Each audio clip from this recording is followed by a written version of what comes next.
Good evening, my friend. We are on day 6 of Shadow Work Library Livestream Challenge. 6 days in a row of me streaming every single day today, blah blah blah blah blah.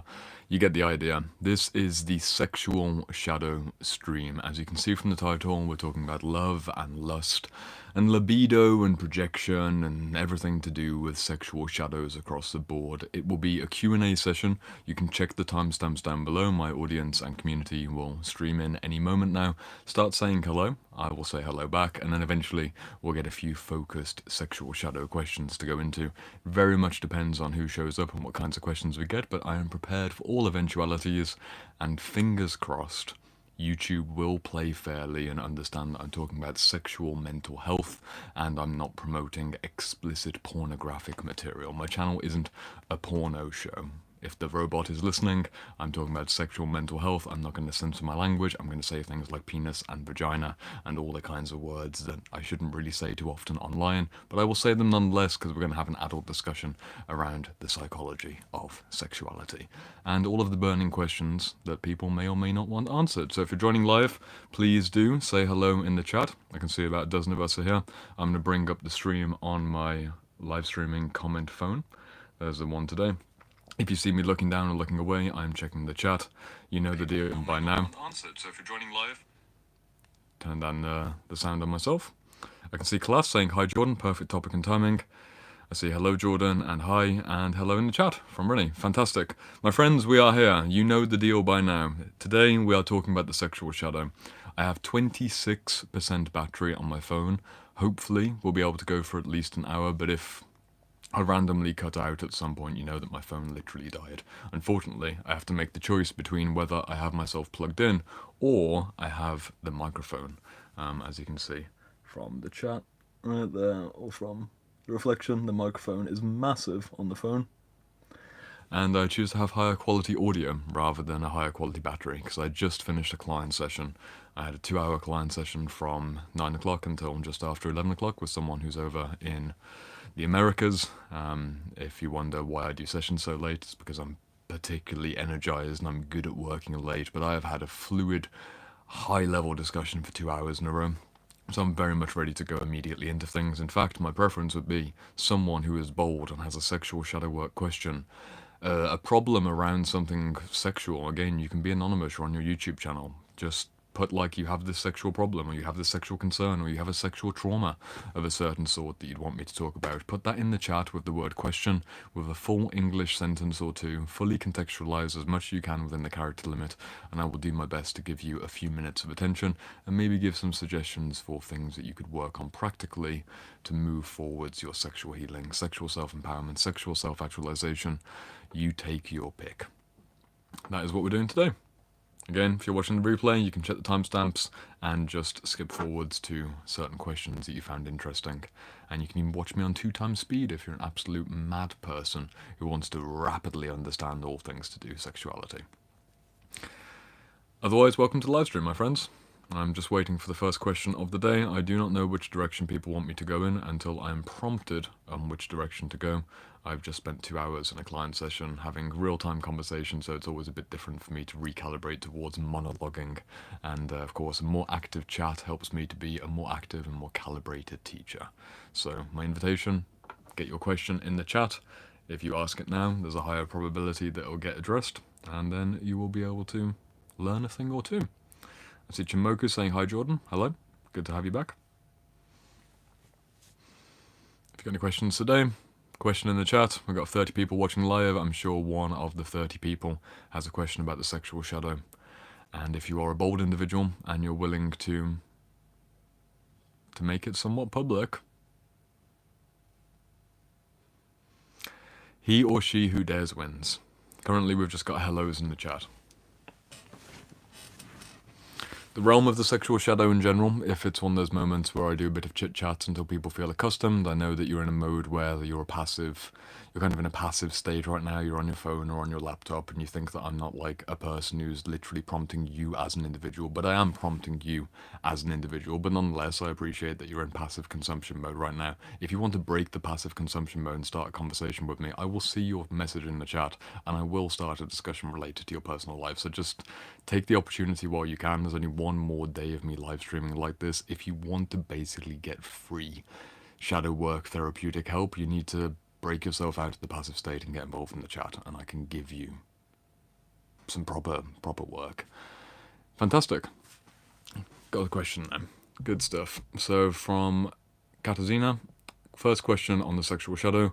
Why do I like more dominant and aggressive men and bonding? Thank you. Well, if you're a woman and you are more of the submissive type by default and you like more dominant and aggressive men, this is an extremely normal preference that most straight women have in most relationships to one degree or another. A more interesting conversation is to what degree you like a dominant and aggressive man.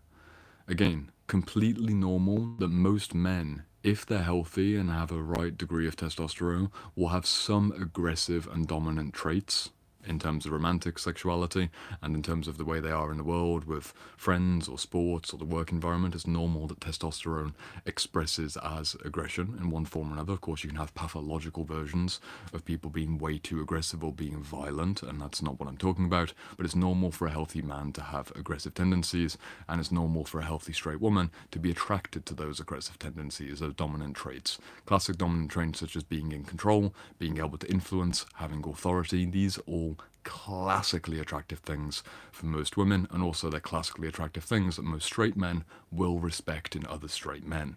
If you think about men who get into positions of power, usually they are more dominant, aggressive men. It links back to their sexuality and their virility. You've heard things like this before, I'm not saying anything new. The person who asked today's question, what I'd ask you for a follow-up in the chat, because I can see that you're here and actively watching, is there something in particular that you want to know about why you like dominant and aggressive men and bonding? Is there something that's confusing or concerning about that, or is it enough to know that you are very normal and most women who are in your position do find this attractive to some degree or another? It's a very normal, healthy thing. Again, if I'm given a bit more context, I can go deeper into the issue. Again, on the flip side, most men who are dominant and aggressive, and dominant need not be the BDSM dominance of you're now in a master and slave dynamic, just a man who generally takes the lead, who generally takes control, who generally is the one that makes the decisions, who generally feels competent taking on responsibility and having authority issues around him. He is likewise then going to be more attracted, in a general sense, towards more submissive or more follower-like women, which is neither a good thing nor a bad thing. It is still nonetheless the majority baseline for most women, men and women across Western society. Even if we have very progressive ideas, what people will find attractive at an intellectual level often doesn't necessarily carry down to what they find attractive and actually respond to at the sexual level, which is a classic sexual shadow concern. But again, I'm not saying anything new at this particular point. If I'm given particular context and particular niche issues, I can say more niche things. Otherwise, you get kind of a classic sexual psychology video from me. Person in chat said, yes, I'm a woman. Yes, you're right, but in like 5 to 6 months, my lover turned to not good aggressive man. I'm sorry. I'm sorry about that. So you're in a position where you were dating someone who was aggressive in the right kind of way, and then got too aggressive and too violent, and this is a shadow issue that you've got, and maybe part of the desire that you have is how can you be around an attractively aggressive man who's sexually the right fit for you and also is ambitious enough and authoritative enough to get out there in the world, but not become obviously a victim towards a more pathological version of that man. You say in the chat, why am I in need for that kind of man? Okay, I can lock in on that one. When I've worked with women, and if you don't know, I work with both men and women. It's more or less a 50-50 blend between men and women in my shadow work library of all ages, between mid-20s to 70s. My private client practice, historically, for the first 3 years, was about 70% women. In more recent days, it's been more men, about 70% men, but still, I'm pretty balanced on going quite deep into sexual issues with women in particular. So for anyone, this is a YouTube disclaimer thing. Surely if you're here around my community, you don't think like this. I run the risk whenever I start speaking about what women experience sexually of certain comments coming in or unspoken projections of what do I know because I'm a man. I understand what you're saying, but also I have spent a lot of time researching and a lot of time working with women around sexual aspirations and sexual traumas in the most intense sense of like really horrific sexual situations and really outlandish sexual situations, sexual desire, sexual taste, very honest conversations with many women over years. So I do more or less know what I'm talking about, but I will agree I don't know the full experience of what it's like to be a straight woman because I'm not a straight woman or even a gay woman or even a gay man. I'm a straight man. So there's natural limitations, but just so we can get that all out and up front, there are things that I can't necessarily go into in great detail. Douglas, you say that the audio is low. I just want to hear in the chat because I am speaking at midnight on my side after a day of work. Can other people still hear me in the chat? Just let me know. Yes, I can hear you. I know it's a little bit quiet, but can you still fundamentally hear me if you turn up your device? Just give me a yes, the audio is fine, just so I know that I am speaking. Yeah, Brittany said yes, fantastic. In which case, Douglas, please just turn up your microphone. It's a bit low, but maybe that will, encourage close hearing. You said, why are you in need of this kind of man? Why would a submissive woman or a woman who's attractive towards a more dominant man, you need not be a submissive woman necessarily, be attracted to an aggressive man? It's usually the case when I've worked with women who have been honest about their sexuality and honest about what they are and aren't, that they come to a moment of self-admission where they know. Maybe it's an estrogen thing, maybe it's a social conditioning thing, maybe it's a character thing, whatever it might be, but they know that they just won't be as aggressive and dominant as a man, and they don't have it in them in the same way that most men do by default. Conversely, many men are extremely attracted towards the caretaking qualities of women who would be great mothers, great caretakers, great lovers, people who are sensitive, people who are soft, people who are considerate and compassionate. It is a stereotype. Don't get me wrong, I know it's a stereotype, but default sexual consciousness for most people is that you understand that the ideal romantic partner for you does, in some significant ways, complete your psychological profile. If you're doing honest, authentic shadow work, you go from a stage of, I can meet all of my needs myself. I can be my own dominant, aggressive, authoritative, in control, inner masculine figure. A woman might be doing this work, right? Stage one, they do the shadow work of, I can find those needs inside myself. I can find those character values of being my inner masculine, my inner animus kind of energy. I can work with masculine archetypes, I'll find that within me. Yes, that's completely true. You can become more like those traits. But every single woman who I've worked with, without exception, if they go through this line of self-inquiry for long enough, they come to a point that's not shameful, not a problem. They just come to a natural, honest point of saying, I will never be like the men that I find attractive at the level of intensity that they express certain values, which I have and I can develop, but they have it at a much higher level, and that's why it's so attractive and interesting for me. One of the classic things that most women will find super attractive is physical strength. So a man, again, most women between about 5'3" and 5'7". Most men are between 5'9" and 6'1", 6'2". There's a literal height and strength disparity between men and women, and that difference is fundamentally interesting historically for many, many reasons. And it's such a classic, well, you can't change your height. I'll never be a 5'3", 50-kilogram woman who has like really small wrists and really small hands and can like get into small places and be soft and be gentle. And quite literally, the hands thing is quite important. I'm using a dramatic example of like 5'3", 50 kilograms. I'm 6 foot tall and 90 kilograms. It's almost half my weight. If I were to make it more dramatic, a 5 foot tall woman who's 45 kg. I'm 6 foot and 90 kg. It's about 200 pounds for Americans who are watching this, and it's quite late. I can never have those delicate hands that can be just fragile and gentle, and I've historically been in situations where I just can't use my fingers to precisely do things because I'm a man with male hands and male biology, and although I am quite a sensitive man, there are literal things I can't do because of biological limitations. it's attractive then to imagine psychological completion of, well, there's romantic possibility there if they have something that I don't have. In a literal biological example, that same principle is true of women looking towards men, men looking towards women. And today's question is saying, why am I attracted to a certain type of aggressive man? It's because you're likely someone who can develop your aggression consciously. But even if you consciously develop your aggression, your temperament, and maybe to some degree your biology or your chemical profile, won't lend itself to the high testosterone man that you find attractive, and you'll never cross that inevitable bridge. You can get a lot of it inside yourself. Honest, authentic shadow work and inner work is finding ways to meet the inner masculine and inner feminine. But when I've actually worked with real people over multiple months in a row, they get to the common sense conclusion that men are something different or women are something different, and that difference itself is fundamentally attractive and interesting, and there's a reason to enter into a relationship with someone who's your other half or the other psychological opposite.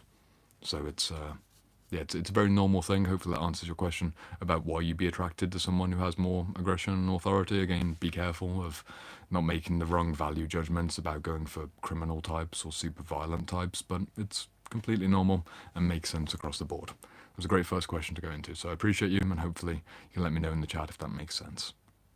I'm reading the chat now for seeing what people were saying. We've got Hector's in the chat saying, hi everyone, hi Jordan, 2 weeks disconnected from your channel and the shadow work library, a lot of personal interior work, changes and exams. I need to be very attentive of my own ideas and material.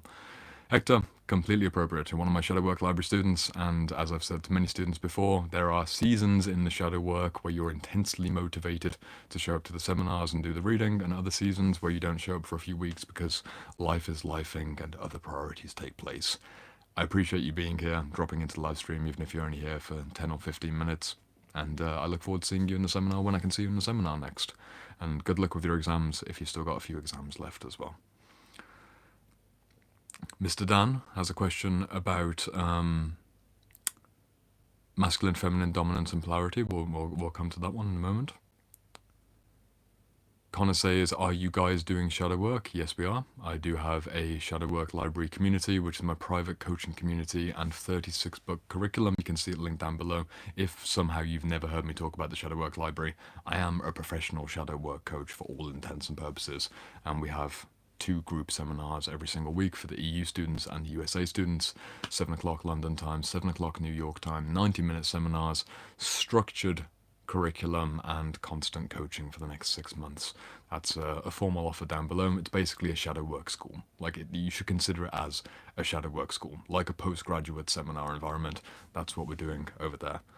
Connie said, awesome, new to the channel and came across this at the right time. Yes, that's what I do. I mean, I'm glad I explained it, because if you've never seen me before, or you haven't seen me that much, you might not know that I do shadow work, but that is, I spent 4 years making that curriculum. I then released the curriculum. I've now got group coaching and an active sense. We've got 124, 125 students inside the community right now. If I wasn't so pro-censorship and pro-confidentiality, I would go onto my phone, bring up the community, and show you the active posts and forum things that are going on every single day. But I don't do that. You might have seen this in my marketing, or my lack of marketing. I'm not screenshotting private discussions of people talking about their trauma or deep aspirations or very sensitive topics and using it as promo material, because they should have a private, confidential space. I don't record the calls. I've never recorded the calls. You either show up and you attend, or you don't get to attend because it didn't work that week because of your schedule. So, you asked, do I do shadow work? Yes, I very much do shadow work all the time, very intensely, every single week. And I've got a thriving community of very intelligent, very sensitive, very passionate students, which anyone here is welcome to join for the low, low price of £950, less than £1,000 for a structured curriculum that will take you more than a year to work through, and another 27 weekends worth of active seminars, and consistent access to me privately for voice messages and private support in a coaching sense. It is an absolute steal. In fact, the police came round the other day and said that I'm a criminal because I'm counterfeiting myself of just how much value I'm giving at such a low price. And I had to shoo them away and say, hey, look at your shadow projections and shadow boxing tendencies. I'm not the real criminal. What do you think you need by becoming a policeman or a policewoman? Maybe you're fighting some inner demons, blah, blah, blah. I'm just playing around. Let's choose another question. Next question that came up from Mr. Dan. Mr. Dan said on the back of the submission sexual shadow question again, please do feel free in the chat if you have a sexual shadow question that's particularly spicy or particularly taboo or controversial. They would be the most interesting topics for a video like this. I've got 20% battery, so we can go for probably at least another half an hour or so. Mr. Dan said, is it psychologically unhealthy to be drawn to nurturing, surrendered, feminine women and to enjoy being dominant in that dynamic, or can this be part of a healthy, masculine-feminine polarity? It is more or less psychologically healthy. In terms of the intensity of how dominant and how controlling, or how surrendered and how submissive, what always matters, of course, is consent and consciousness around the dynamic that two people agree upon together. There are classic models within world traditions and various cultures from the world of the man being the dominant figure, the woman being the submissive figure. Certain relationships are completely the opposite and people have the power to choose whatever they want to choose. If you're asking specifically about when it starts to become unhealthy, that's probably where I can take this question. If you go into the actual psychological work around anything to do with BDSM culture or domination submission culture, and you really understand that the majority of that lifestyle is about consent and choice and communication, and whatever particular scenes play out, whatever particular dynamics of yes master, yes daddy, yes sir, or daddy's little girl, or I don't know, pet play, that's something that people are into, where a person literally becomes an animal-like figure and they go into this altered reality headspace where they become a literal cat or a literal dog or a puppy or a mermaid or some fantastical starseed creature, if you want sexual, spiritual shadow BDSM, and you're both pretending to be starseeds and twin flames and you get into a crazy cosmic union that also has BDSM-like elements. You can do whatever you want. You can do whatever you want within consensual legal terms based on the relationship that you choose to have with another adult as an adult.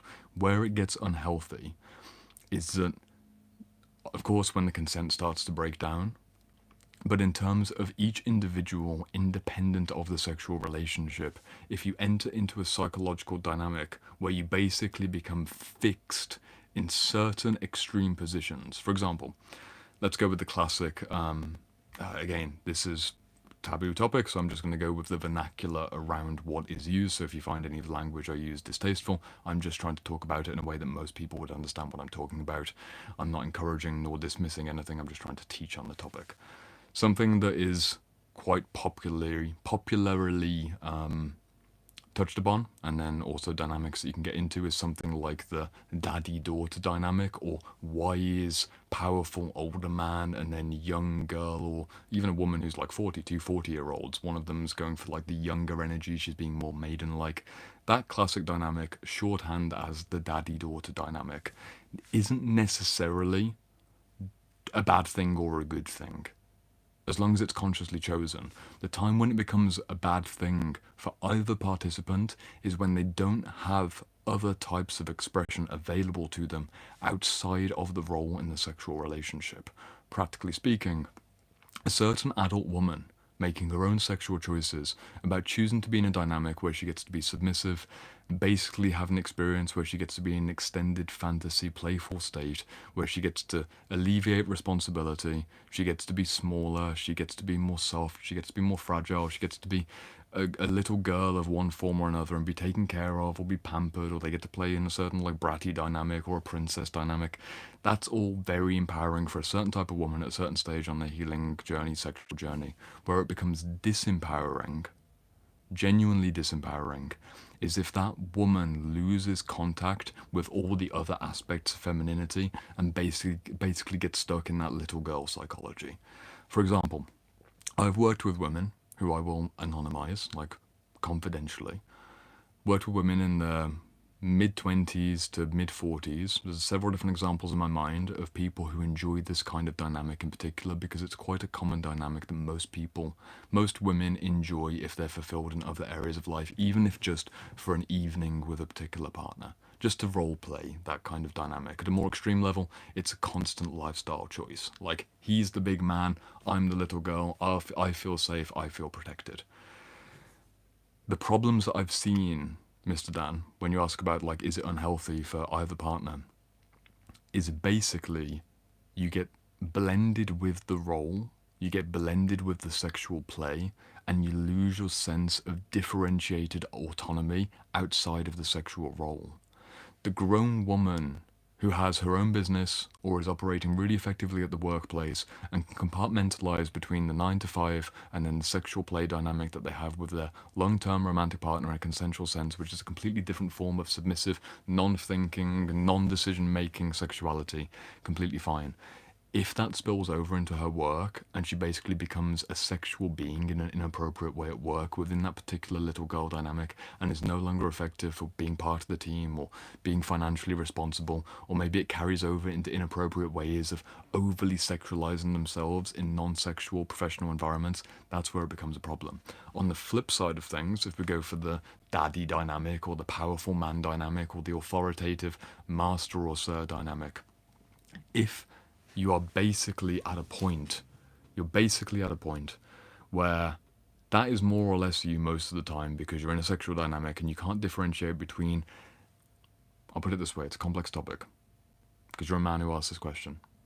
If you're in the dominant role in a relationship and you're used to always getting your way sexually because that's a consensual dynamic that you've agreed with your partner, because of just how high charge and intense sexual connection can be, whether you're orgasming and having lots of sex or whether it's more the psychological sexuality and you're playing in the dynamic all the time, you need to be especially careful the more extreme you get on dominance and submission that it doesn't spill over into your daily life in a way that becomes not only inappropriate but in some ways deeply upsetting or even harmful towards people that you encounter. For you to be Big Daddy Dom behind closed doors with your consenting romantic partner is fantastic, but if you start carrying that energy over to female colleagues or to family members in a certain strange way, and you might think, I'd never, like that's ridiculous, I'm not going to sexualize my sister or my aunt or my mother.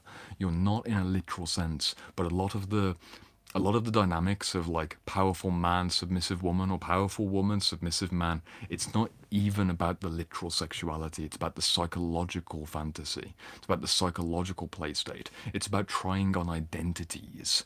It's shadow play with a sexual wrapping or a sexual flavor. Because you like the fantasy state itself of being a certain type of man or a certain type of woman, that can carry over in quite unseen ways into very deeply inappropriate dynamics, and you won't realize it until there's a moment where you've gone a bit too far and you're like, that's actually me stepping outside of an appropriate persona or appropriate ego role based on this current situation. Most people can calibrate and not get too far lost in things, but sometimes, unfortunately, you will see people that basically become inappropriate. But yeah, as Queen says, just a friendly reminder, express your interest and respect by liking this live. Please, thank you. Queen, thank you. Queen just encouraged me to promote the live, or she promoted the live on my behalf. Hector says, isn't it dangerous to psychically balance to treat sex as a means to express things of yourself that on the daily life you don't? Great question. Potentially. It's potentially compartmentalization to a fault, Hector. Is it dangerous to treat sex as a means to express things to yourself on daily life you don't? It's not necessarily that you don't do things in daily life, it's about the intensity at which you do things. A couple who've decided on a full-time sexual dynamic that has a certain level of sexual intensity aren't necessarily not being who they normally are. It's not hard compartmentalization towards, the extremely, in some cases it's this case. This is a stereotype. I'll break the stereotype first. One of the classic stereotypes that exist out there is that there's a broken psychology assumption that a super powerful man basically has a secret need inside of himself to be super submissive, and a super submissive woman has a secret need inside of herself to be super powerful and super dominating, and there's always an exact 180 psychology under the surface. That's a pop psychology misunderstanding of how sexual shadow works. What tends to be the case, and I've seen this when working with clients, is that more or less the general ego structure of a man or a woman is basically the same structure that they have in the bedroom, with a certain series of exceptions depending upon special circumstances. Someone who's generally in control and generally dominant in their day-to-day life will likewise be the same in the bedroom, more or less most of the time. but they can also express this in different ways that would be very specific depending upon the person. A woman who's the leader of a company may still be dominant and in control in terms of her feminine sexual surrendered identity by being the one that always initiates sex. She might still like to be submissive and surrendered during the sexual act, but she expresses her dominance and her assertiveness and authority by being the one who always initiates the foreplay. So she still carries over who she is. So Hector, when you say is it a danger to be only a certain type of person in the bedroom and a certain type of person in the daily life, very rarely are people fully compartmentalized. What I was trying to articulate is that the intensity of the game, the intensity of the act is something you should watch out for, if that makes sense. Hopefully that's clarified enough. Again, things can be intensified in a sexual encounter. So, generally speaking, you just need to make sure that it doesn't go too far. Yeah, can't say as it made sense. Checking out the chat for more questions. We are having a look.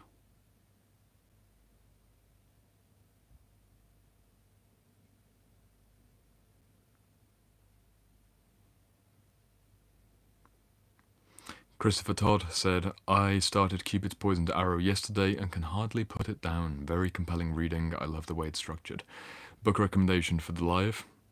Cupid's Poisoned Arrow by Maria Robinson. It's a book about basically what happens neurochemically and relationally when you're stuck in the ejaculation cycle as both a man and a woman. If you're either hooked on ejaculatory pornography usage or you're still hooked on ejaculating in sex all the time, there are studies that are presented inside that book that show what happens in the brain chemistry and the body chemistry and the bonding between two partners of basically what happens once you've had ejaculatory sex together and then the predictable crash and irritability for the next few days. And it's studied across a wide variety of partners and basically shows as an alternative what it's like to have non-ejaculatory sex within a committed relationship and the possibilities of Kareza, which is what it's called. So non-ejaculatory, tantrically leaning sex. So unless you're procreating, why not see what happens if you're not orgasming and ejaculating?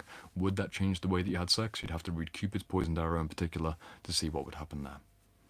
It's a great book. It's a great book. One of the first books that I read that really changed my thinking around setting things up for semen retention 5 or 6 years ago. Really understanding, not just let's quit porn and do, I think no-fap would be the term that people would use, not just do no-fap for the sake of being off porn, but what's actually happening more chemically speaking in terms of your hormone structure, the side effects in terms of relationships, the side effects in terms of your mood and your irritability. Cupid's Poisoned Arrow was the book that I needed to read.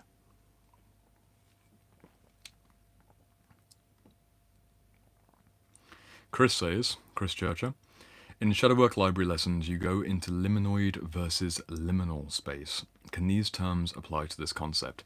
It can, but it's that's technically complex things that might not be fully appropriate for a live stream, so I'll give a more succinct, simplified version of what's happening. The liminal state, or the liminoid state, is there's a variety of things that go into there. What I'm going to do is I'm going to substitute it basically for sacred space. I'm going to use the word sacred space because that's what most people relate to. Intentional sexuality creates a sacred space within the context of the relationship between two people versus the profane or more everyday space of day-to-day reality. So if you're properly doing a good relationship where there's sexual exploration, sexual healing and sexual growth, you'll experience it as something like a temple, something like a sanctuary, something like a sacredly infused situation. Whether that's high-grade refinement, tantric, nice slow caressa, or more animalistic, more primal, whatever the consensual thing might be, you experience a sense of sanctity and a sense of deepened meaning compared to the everyday world of the more profane reality of day-to-day existence. That's very much what tends to happen within a great sexual dynamic. The spillover point is when you either expect that same sanctity or sacredness to then continue in everyday reality, or you're not willing for that sanctity to dip and wane from time to time, because it will. It will. You need to also, of course, have the mundane reality of two adults forming a life together. If you're going to live together or have children together, you need to be able to turn on and turn off the sacredness of the sexual union to some degree, or at the very least bring the sacredness into the background and the mundane reality of co-parenting, co-living kind of takes the foreground and you can shift between the worlds if people want to learn about this in more particular, read a book like The Sacred and the Profane from Mircea Eliade. I think Mircea Eliade, that's how you say his name. I always get confused, but it's a great book. I think it's just down there, actually. No, Shamanism is down there. Anyway, no, it is. I think it's this one. Yep. Sacred and the Profane. It won't come up. You'll have to... This is the book you need to read. Hopefully you can see it on the screen. You'll have to screenshot this and then put it around the other way. But the idea of liminal space and liminoid space and basically sanctified ritual experiences applies fully in a sexual shadow context, because often what's happening in an extended sexual relationship is you're basically creating a temple between the two of you. You're creating a sexual initiation between the two of you, whether that's one night together in a special context, which is often what people are seeking unconsciously with one night stand hookup culture. They're seeking a form of somewhat sanctified, immediately presented, altered reality experience with a sexual context, or of course you can have a longer term dynamic that breaks the boundaries a little bit of regular use of the psyche. And this is a book you want to read, Sacred and the Profane. Appreciate the questions today. Thank you everyone for asking good sexual shadow questions. I'll do as much as I can before my battery runs out. Not literally, I mean my phone battery, because I can't have the microphone plugged in, and also have it going for the charger.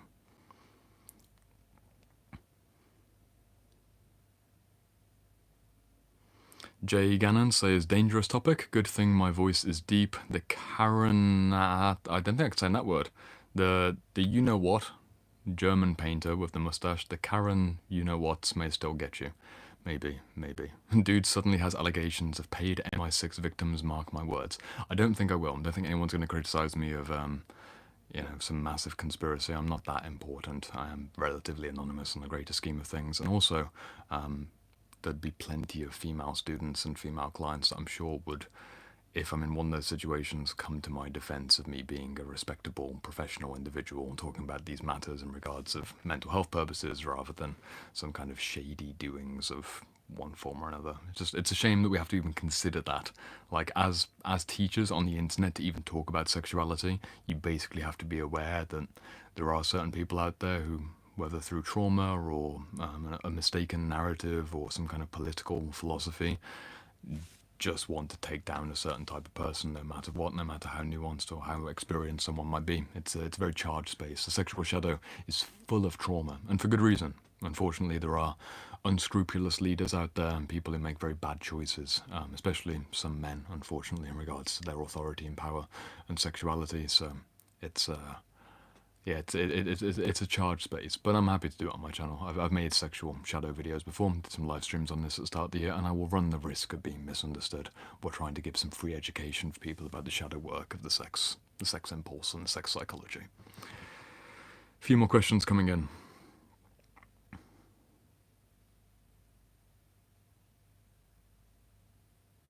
Great question from Georgia.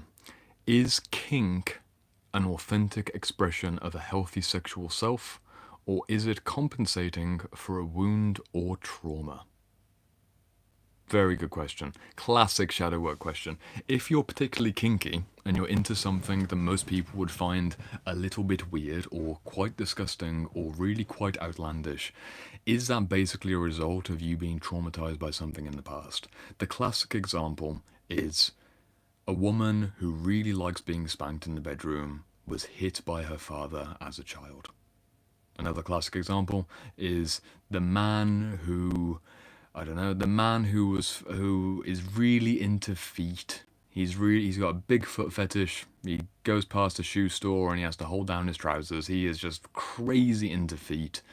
If he actually goes back into his childhood trauma, he was forced to wash his mother's feet as a 5-year-old when she had blisters and bunions, and that's one of the kind of classic cliche things of any single particularly pronounced kink must go back to some kind of original developmental wounding, usually between the ages of, let's call it 2 and 10 years old. It can be the case. There's no... Oh no, we've got another insect coming through. Hopefully not like yesterday with Mr. Moth, who flew into the flame within the first 3 minutes of the live stream. If you do see a sudden spark, we've got a nighttime insect that's decided to immolate itself on the open candle. But hopefully that won't happen. If you do see a sudden flash, that is what happened though, so can't control it.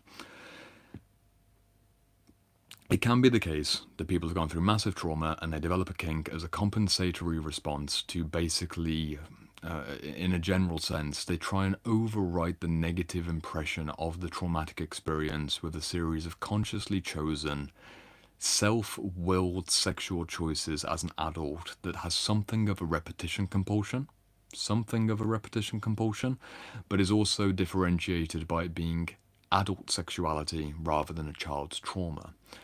What's usually happening in a broad sense, again, exceptions apply across the board. You'd have to read more books on this in particular. You'd have to filter your own particular history.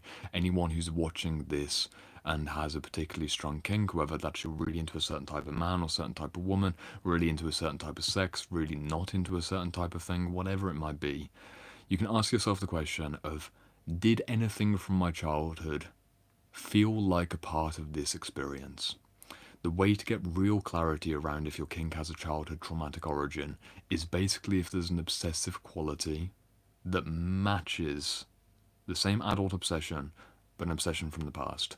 So if there was something that was going on in your childhood where you really loved something that your father did in a non-sexual context, or your mother did, or you were forced to do something against your will.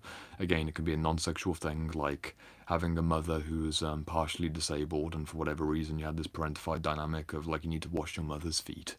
That can very obviously develop into some kind of foot fetish as an adult man, because then you're thinking, well, I didn't get choice and agency over what I had to do as a child, but I do have choice and agency over my voyeuristic compulsion to really be into women's feet as an adult. And then you develop some kind of power around something that made you feel powerless in the past. Again, the same kind of thing. Unfortunately, this is a more sensitive topic, so please do be aware as I go into this, because it's childhood abuse from a mental health perspective, and sexual abuse as well, so just be wary I'm going to go into this.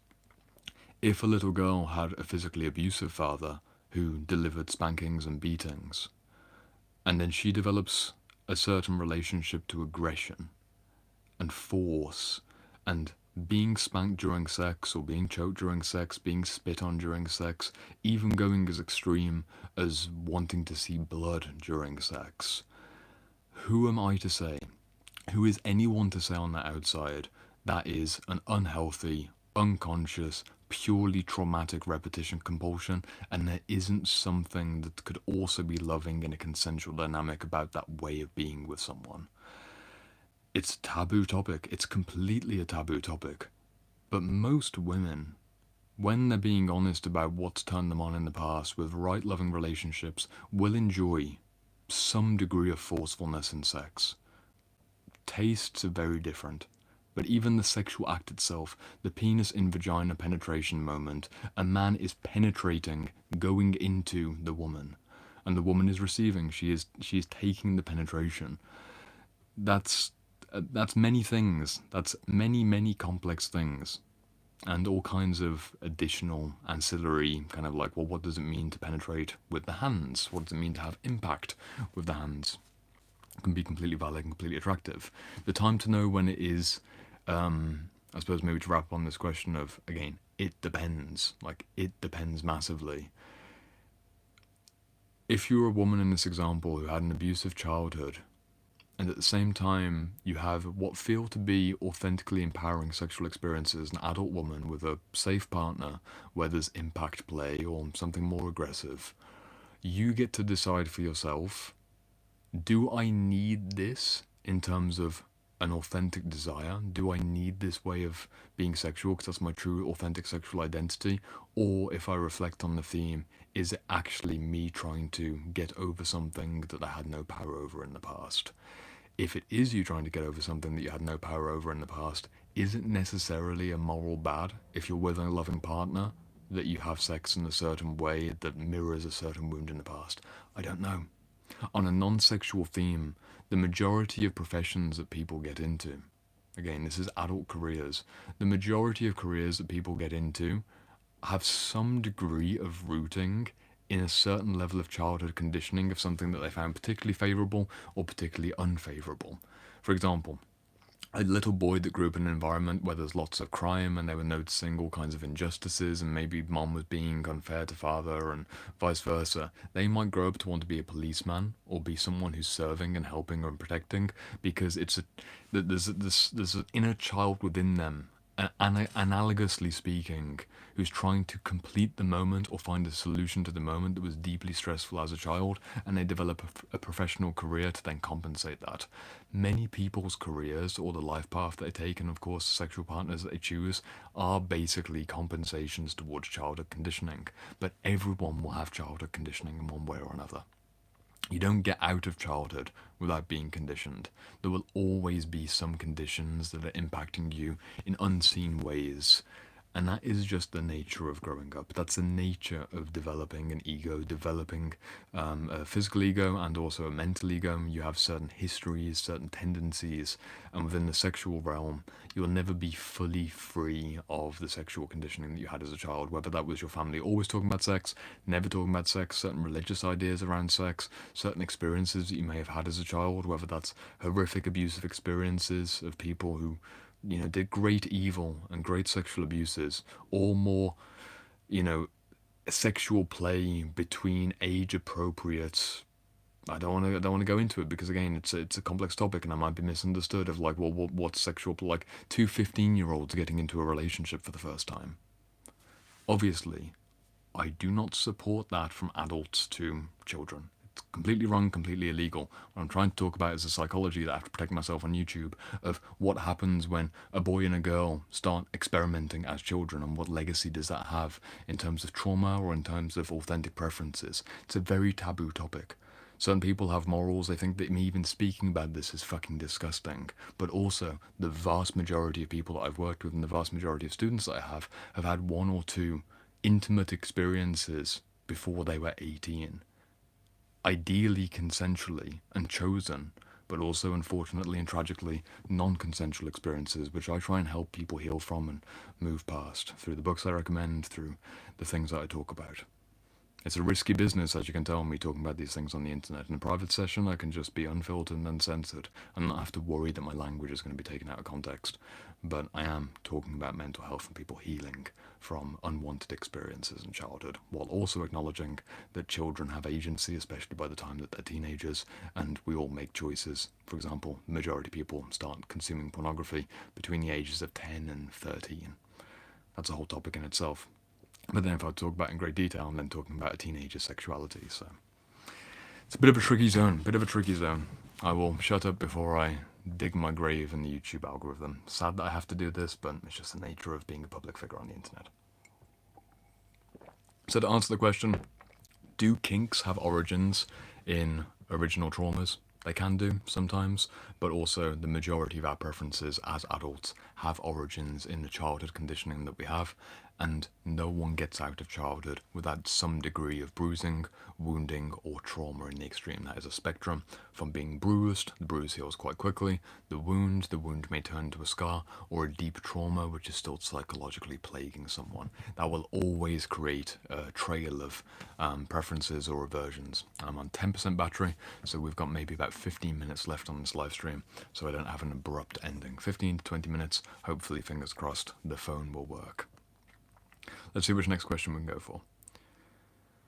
Class said, question. If I missed your question, just put it back in the chat so I can't scroll up and see everything because it moves a bit too quickly for me to be able to manage it while also doing the live stream. So please just put it back in the chat if I didn't get to your question you think it'd be a good one for the stream. I'll try and do as many as I can in a rapid fire round here at the end. Loads of questions, just ask and I'll be quick. 2 to 3 minutes per question.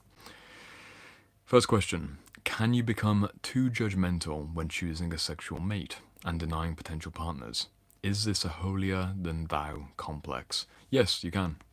You can become too picky, of course. Being picky and having strong preferences is a spectrum, as you'd probably understand. You are only the person who can decide whether or not you have been too morally judging or not. The classic example, I'm just going to use one example. How many sexual partners has a person had before you start dating? The majority of people do not want to date someone who's got too many or too few sexual partners compared to their number of sexual partners. The general rule of thumb is that most people want to be in a relationship with someone who's got more or less comparative experience to them. And that means that if you've slept with 10 people, you want to be with someone who's more or less slept with 10 people. It makes sense to you conceptually because you've had 10 sexual relationships and they've had 10 sexual relationships. And even if you're the jealous type or you've got certain things that are hang-ups for you about them having slept with someone, a man or a woman having slept with a certain number of people, if they've slept with 10 people, you've got a reference point of, okay, that makes sense. If they've slept with 15 people, it's slightly more than me, but it also makes sense. If they've slept with 40 or 50 people, the majority of individuals who've got a massive disparity in previous sexual partners, at a certain moment along that spectrum, it becomes a no-go zone. And again, this is why there's so much charge around that early conversation of, well, how many people have you slept with? I think Gen Z call it your body count. What's your body count? Like, what would you say to two 25-year-olds who are getting together? One of them's had 4 girlfriends and the other one's had 20 boyfriends and 20 casual sexual partners, making things up. But usually in that situation, there's a fundamental breakage point of there's just too much sexual difference. Two people who both, let's imagine 2 people who are highly promiscuous through their 20s, and they start dating at age 32 and they both slept with over 100 partners. In a way, they are good fits for each other. Of course, there's massive psychologically, scientifically proven evidence out there of the higher the sexual partners beyond a certain threshold, the harder it is for you to bond with one particular partner. That is the literal downside of living an overly promiscuous lifestyle. But who are you to judge if you're likewise the same? But then, if you're not the same, the judgment would be a healthy judgment of, I've lived differently, they've lived differently, that's not for me. That's one classic controversial situation in terms of the quality of partner outside of how many people they've slept with, their moral choices, their income or their status, their physical attractiveness. You can be judgmental to a fault, but also it's healthy for you to have appropriate judgments based on your minimum standards of what you will and won't accept. There are literal consequences to having lived a life in a certain way. If you've slept with 100 people and you have wild party years, that will leave a psychological trace on you. If you've likewise chosen to not develop your career and basically bum around for 10 or 20 years, that leaves a psychological trace on you. If you haven't looked after your body and you're either significantly overweight, significantly underweight, you've got a bad smoking habit, all of these choices over time, whether it's sexual or non-sexual, are worthy of judgment in the early days of dating, because whether you like that word or not, you are judging the other person and they are judging you because you're deciding whether to invest all of your time and resources in someone. It's completely valid. Completely valid, but of course, I think it's common sense that people know when they're going too far. You know when you're being too picky or you're being too particular, and that is just a personal balance. And maybe the shadow work question is, well, in what ways have you got unlikable traits or your flaws or downsides? Hopefully that answers the question in a general sense. Again, I could go on this for a long time. Another question for the rapid fire round before my battery runs out. How do you see one night stands? What does it bring woman and man? In a general sense, I think that most people would agree, unless you're particularly religious or particularly conservative, that it's a very normal experience that most people in their life will have at least one night stand, whether it was intentionally, them going out to the club, them going out to the bar, they want to go and sleep with someone that night, or unintentionally in the sense of they went on a date, they were looking for a romantic relationship, it ended up being a sexual experience on the first date or the second date, and then they didn't see each other again because of incompatibilities. Completely normal experience that most people have at least once in their life. It's a normal experience for someone in their 20s to have this at least once normally. In terms of the moral judgment of whether it's right or wrong, I don't have a moral judgment of whether it's right or wrong. What I can notice is that the psychological and spiritual consequences of having too many one-night stands across a lifetime and losing the ability to sanctify your body, the way that you treat other people in terms of them being sexual objects, that's a big moral grey zone, because ideally, consensually, you're both two adults coming together to make a conscious consensual choice, but the majority of one-night stands happen under the influence of drink and drugs. And at that point, consent obviously does get shaky, and people aren't necessarily making the most conscious choices, and people are often seeking one-night stands from a place of pain and a place of desperation rather than an empowered place of, I'm going to go form a sacred sexual union in a sanctified way with someone in a, deeply liminal space sexual experience for just one night only. Again, huge topic. There's not necessarily a major moral thou shalt or thou shalt not. It's extremely normal that most people have at least one one-night stand in their life. Some people will go through an experience at university, or maybe they live in a certain party city where they'll have a series of one-night stands and casual relationships. Very normal experience for most people. Most people tend to grow out of it and desire partnership, or at the very least more meaningful medium-term dating experiences with one partner. And also practically it's healthier in terms of sexual health to not be sleeping with strangers all the time. And spiritual health as well. Karmic connections are real and the cords are formed whether you like it or not, so just be careful. There is always a consequence for unconscious sexuality.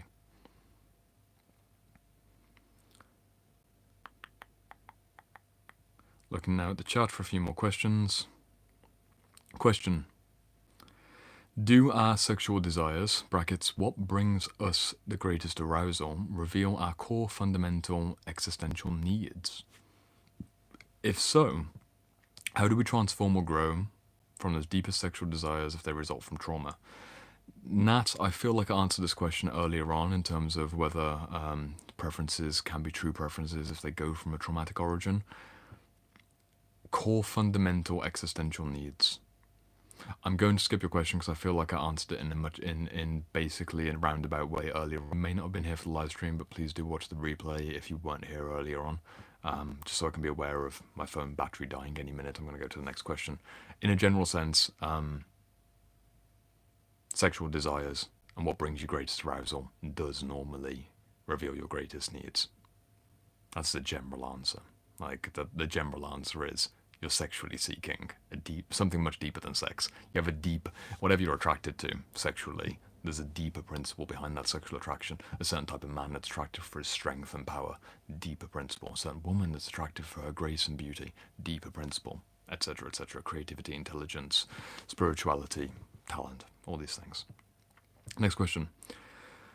How much consciousness is needed to safely enter into a relationship that has aspects of dominance and submission, particularly if there seems to be unresolved trauma behind these desires? The cliche of it depends. How much consciousness do you need? You need to be this high on the consciousness scale before you can get into a daddy-daughter dynamic. You need to be this high on the consciousness scale before you can be a pay pig towards your financial female dominatrix. I don't know. Everyone here is an adult who can make their own adult estimations of whether or not it's safe to get into a dynamic like that.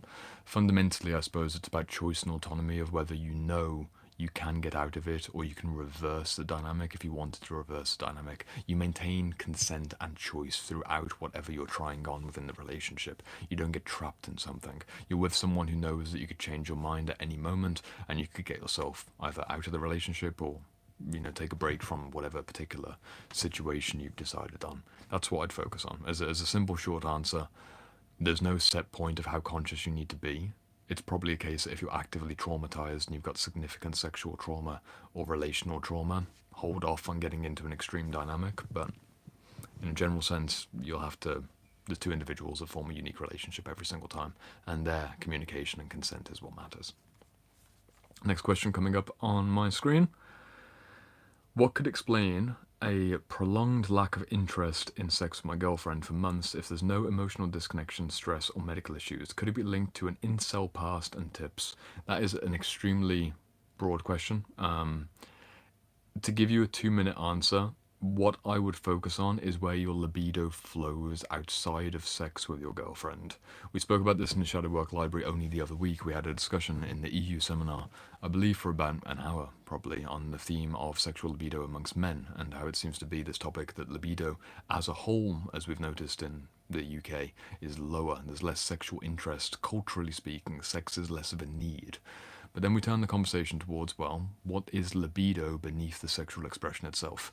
The person who asked today's question, what I'd say to you here is that if you've got no emotional disconnection from your partner and still plenty of love, and you've got another area of life, whether it's fitness, whether it's business, whether it's spirituality, whether it's creativity, where your sexual energy is expressing as more pure libido in a different realm and you're healthy and fulfilled and expansive and virile over there, that's probably the place to look. There's only so much virality that you can put into the sexual relationship if it's basically caught up somewhere else that's more important to you based on your priorities.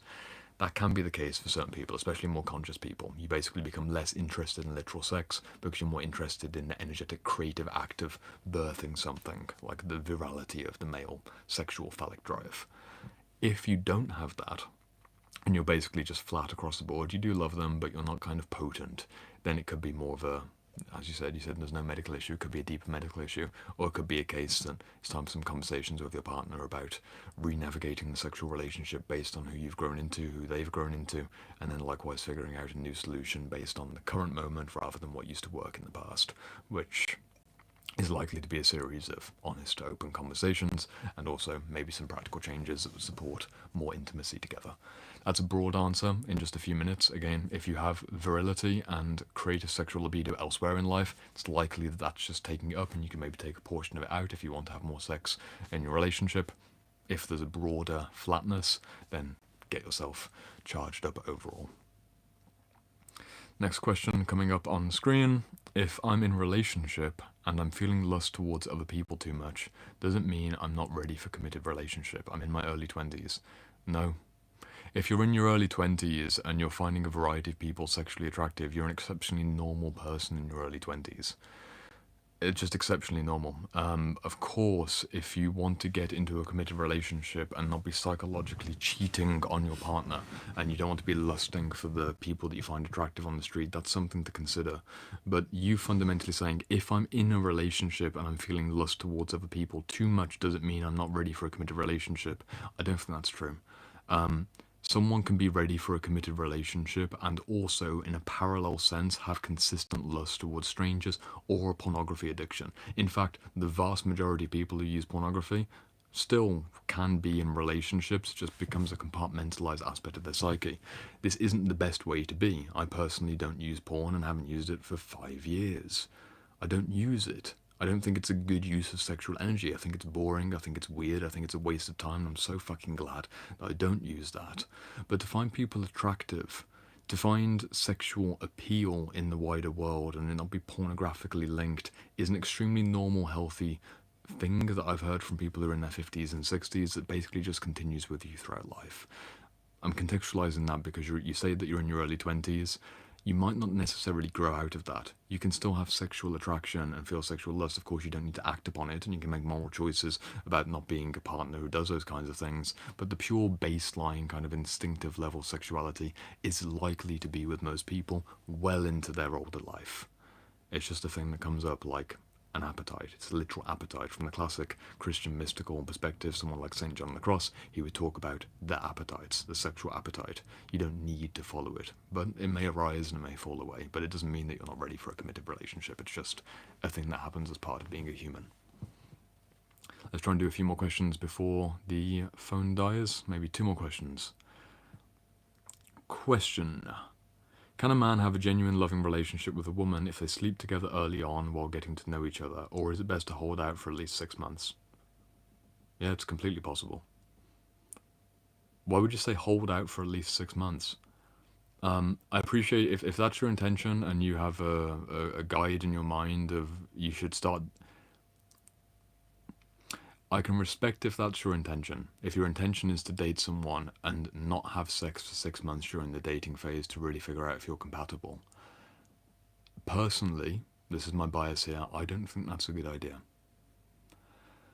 You can be intentional about not having sex early, but if you're multiple months deep into what will be a sexual relationship and you haven't seen if you've got sexual compatibility and you're building the entire world of practicalities and fantasy things and all kinds of relationships and spending hundreds of hours in conversation and then expecting, by having basically had a desexualized relationship for 6 months, to then introduce sex as like, okay, now we're going to have sex, it might not be the best move. You might find that you're deeply incompatible. You might find that actually you're wonderfully compatible, in which case you could have done that sooner and you could have connected. It's really up to the individuals. There are people that I've seen who've slept together on the first night and they've been married and have children and they've been together 20 years. There are people who've slept together on the first night. It's an unfortunate one-night stand and a mistake. You said in the chat, I've just heard that you shouldn't sleep with men right away because they won't bond with you on a deeper level. That's fucking silly. I'm not saying you're fucking silly, but that is genuinely silly. There are many men that I've worked with who've slept with a woman early on within the first week of them dating and have then been great partners, great lovers. Like, yeah, men by default, if they have sex with someone early on, like within the first few days or the first few weeks, there's not something that happens in the male brain of I've had sex now, therefore I won't be a partner. It depends on the man. It depends on how pornified he is. It depends on how active and promiscuous his dating life is. There's an overall male biology thing. There's not like a hard rule of when you shouldn't sleep with someone. You said, I think sex is a powerful act and really important for a long-term relationship. Of course, of course. There are 1,001 opinions on the internet about how long you should wait before sleeping with someone. I see a lot of those things as very childish. Childish ways of being in an adult relationship. Like you don't need digital mommy and daddy or a certain type of religion in some cases. Based again on my bias, again you could disagree with me to say how long you should wait until you have sex with someone. You're an adult who can make adult choices. But if you're in touch with your body, you'll basically get the answer of when you feel safe, when it feels like the right time. You know your own history, you know your own tendencies.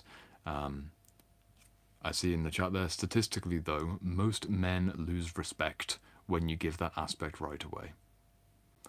I don't know if that's true. You said it, your name's intrinsic truth. Statistically, most men lose respect when you give that aspect right away. Maybe I am biased towards a certain type of person because I live in an echo chamber and an amplification chamber of more conscious individuals. I'm disconnected from more mainstream or low consciousness ways of people forming relationships. I just can't agree that most men lose respect when giving sex right away. Yeah, not all men, but most. Maybe it is. Maybe it is true that most men. I can't even say it. It doesn't seem true to me. But that's also me speaking through my own sexuality. All of my close male friends who've had recent experiences. All of my male students and male like. I can't. I really can't get behind the idea that the kinds of men that I interact with lose respect for the woman if they're dating someone because this is why. The kinds of men that I speak with are basically busy men who have other things going on with their life and they're getting into dating with intentionality. So if they choose to spend time with a woman or choose to go out with someone in particular, they're making an intentional choice from the beginning and they're looking for, respect-based situations, more or less. But that's also me being in a certain group of people, and maybe that doesn't reflect general society, but that is my reality that I'm speaking to as a person on my own YouTube channel. That I guess I'm fortunate that I interact with more conscious men. More conscious men don't think or believe in these ways. You said, I would never tell my daughter what you just said, and would you honestly tell your daughter that? What would I tell my daughter? What would I tell my daughter that? I'm talking about general society. I don't believe that a daughter of mine would be dating men from general society. If I've done my right job as a father and she's got a positive relationship with me, she is going to have an extremely differentiated understanding of her value as a woman, and she is going to be attracting a very much higher caliber of men when she chooses to date as a teenager or as an adult. She's not going to be in situations like this because I just can't. I'm taking it literally what you said. Would I tell a daughter of mine about sex and sexual relationships and respect? I just can't imagine a situation where, because again, this is me extrapolating out, the female clients I work with, the female students I work with, I haven't heard a question like this in years. I appreciate your perspective, but the kinds of things that I'm discussing with like sexual shadow issues with people who I'm close to, like the literal discussions of multiple hours, this kind of frame of like game playing or should I give it, should I not give it, sexuality being something which is like a bartering chip and there's a lot of survival energy, something like that. It's not really a thing when you're someone who's deep into the inner work journey and quite self-developed, which may be a good reminder for me, like a humility moment of I'm out of touch. I am out of touch. I am openly out of touch with, I think, what most people experience as sexual consciousness and the kinds of people they encounter, because the kinds of people I'm talking to on a week-by-week basis for months are asking very different questions of me in terms of what the right moves are sexually. Hopefully that answers the question.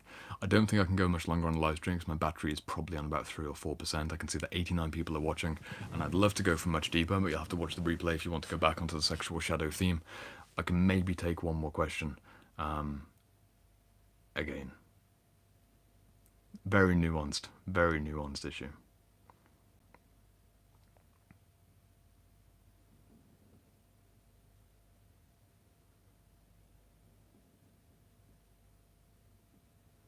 Some good chat here. Rini says, yes, Jordan, knowing some of the men you interact with, yes, you are fortunate. They are not most men. Rini, thank you for appreciating it. Rini is one of the Shadow Work Library students. I'm sure Rini would back me up that the men who show up in our group calls, and my Shadow Work Library students have been in these group calls where men have spoken openly about their sexuality and sexual concerns. The kinds of conversations that we're having are really... I suppose the main thing that I could even end this live stream on is that at a certain level of sexual shadow work, you exit out of the winner and loser relationship as violence paradigm. You really do exit out of it. It's no longer like how I can win and get the most, or how I can prevent myself losing, or some combative dynamic between men and women. People will do their sexual trauma healing work and they'll look back at relationships in the past, but the kinds of conversations I'm entertaining privately with paid students and clients, we're very future focused and truly collaborative, consent-based dynamics of what authentic sexuality would look like. And it means that these conversations around anything to do with a lot of the early stage dating dynamics and dating game playing just never come up, because they're asking different level questions.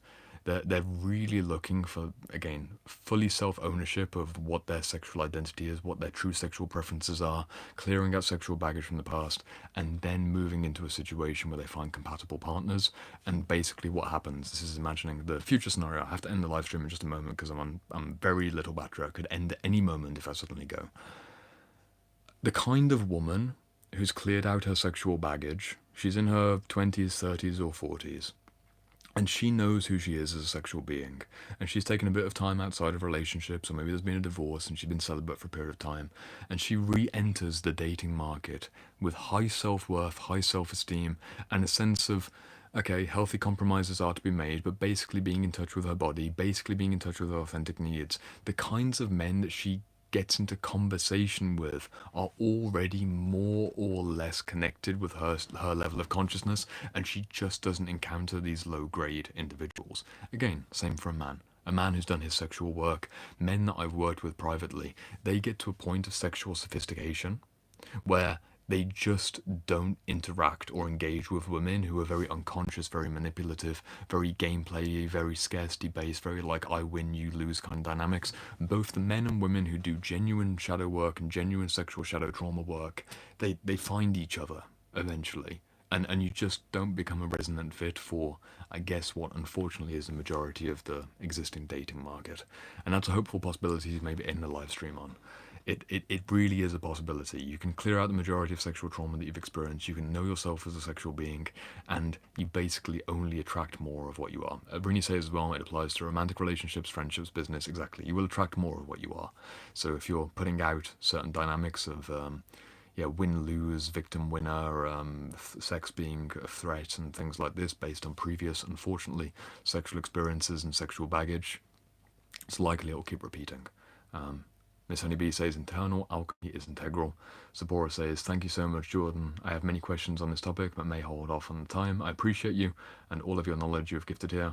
I'm ending it now. If you want to say hello in the chat or drop me your favorite series, you know what? If you want to drop me a series of favorite sexual emojis for comedic, low-grade, low-ball humor in the chat, I want to see the peaches, the aubergines, the best creative award. You've got to do the best creative emoji in the chat for something that's somewhat sexual shadow related, but not obvious, not literal. It has to be something that's kind of like esoteric and out there, just as a way of doing some fun. I've got kind of a screaming face from Sasha, which is maybe a certain type of sexual emoji to go for. That's a great way to end things. Otherwise, I'm ending the live stream. I'll call out a few people just before going.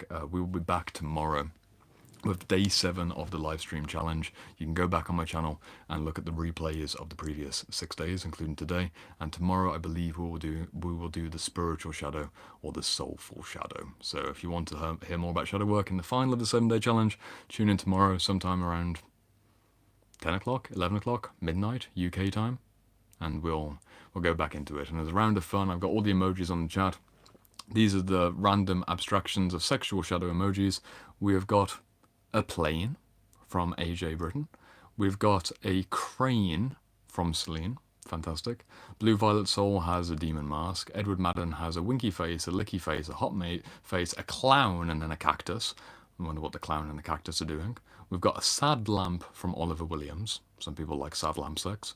We've got popcorn from Laurel Lee. We've got biting lips from Class. Douglas sent a monkey protecting himself from a splashing emoji, which is definitely something that some people are going to be into.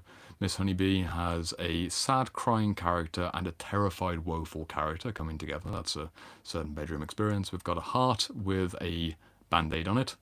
Chinmoku sends a hammer, sexual hammer.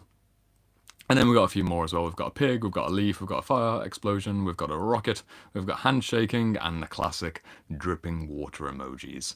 Thank you everyone if you've chosen to be here throughout the live stream. And Chris is ending it with a stack of books because he is a sapiosexual. He's only attracted to women who read their inner work books. And if if you're possibly considering maybe reading some more psychology books to be a more attractive person, I might know a good YouTube channel where you can get some good recommendations. And maybe after this live stream, you can click down on the channel or join me in the Shadowwork library to become a sapiosexually optimized individual. I'd love to see it. But I'll see you tomorrow, day 7 live stream. Be well.